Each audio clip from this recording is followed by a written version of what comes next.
सभी बच्चों को नमस्कार। आज हम वर्कशीट 18 दिनांक 14/8/2020 को डिस्कस कर रहे हैं।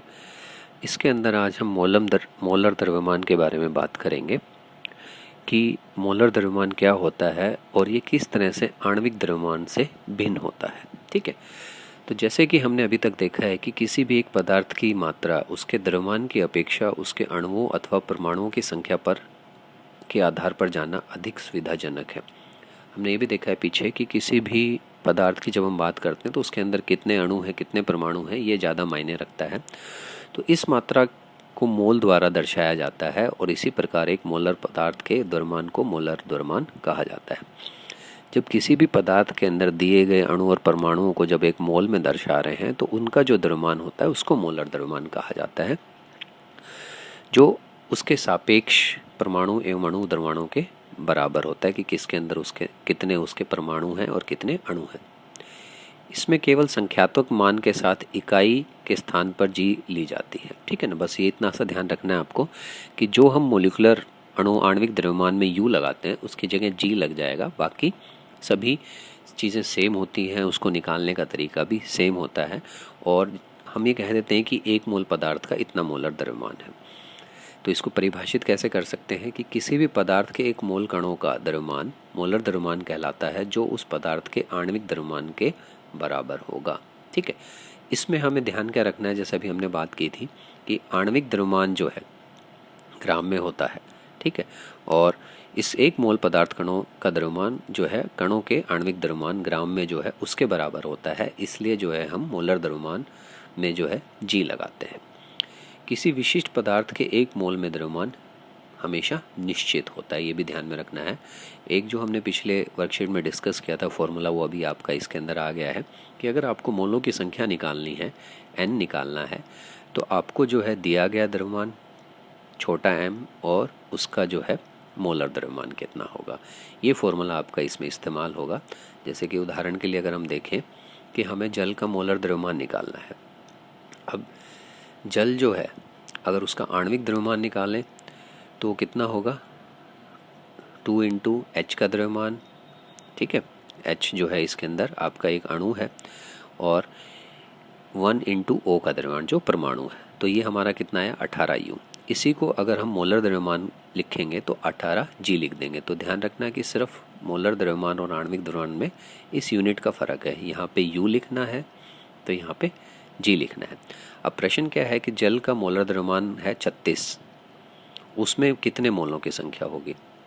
तो हमें जो दिया गया है वो कितना है, छोटा m 36 और m की कितना होता है 18, तो n क्या होता है, ये होता है, इसको हम काट देंगे तो हमारा 2 आ गया उत्तर। तो इसलिए जो है ये 2 मोल हो गया।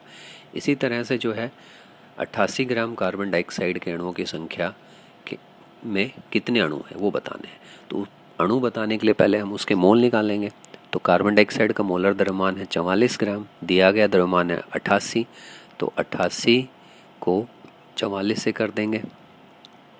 ठीक है, 2 आ गया, 2 मोल।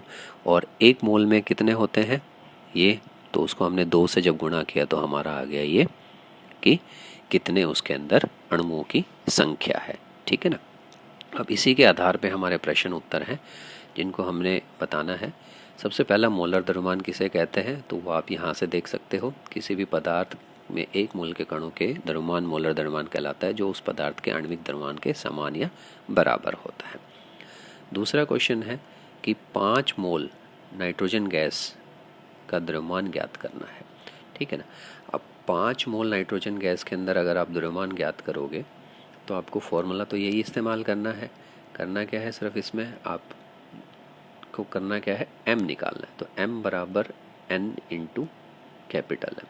तो n तो हमें दे रखा है 0.5 और ये कितना है, m की वैल्यू कैसे निकालेंगे। अब ध्यान रखना है कि नाइट्रोजन गैस है, तो नाइट्रोजन गैस 2 इंटू 14, क्योंकि एक का 14 होता है, तो ये कितने हो गए, दोनों को गुणा करेंगे तो 28 ग्राम।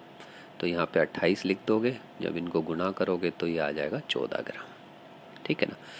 HCl का मोलर द्रव्यमान ज्ञात करना है। HCl का मोलर द्रव्यमान में आपको सिर्फ करना है क्या है, 1 इंटू हाइड्रोजन भी एक है प्लस क्लोरीन 1 इंटू 35.5, तो ये आ जाएगा आपका 36.5 ग्राम। ठीक है ना।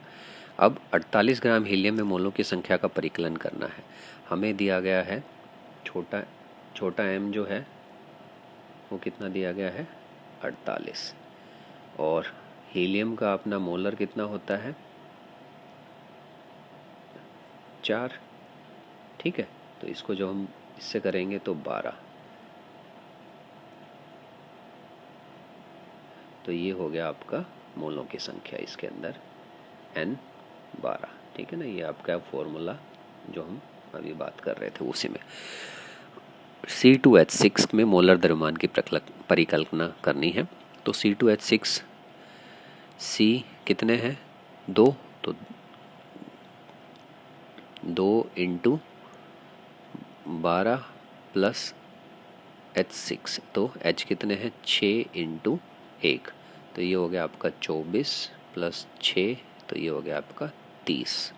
ठीक है ना, और मोलर द्रव्यमान है तो आपको G लिखना है, तो 30 ग्राम। तो ये आपकी आज की वर्कशीट कंप्लीट होती है।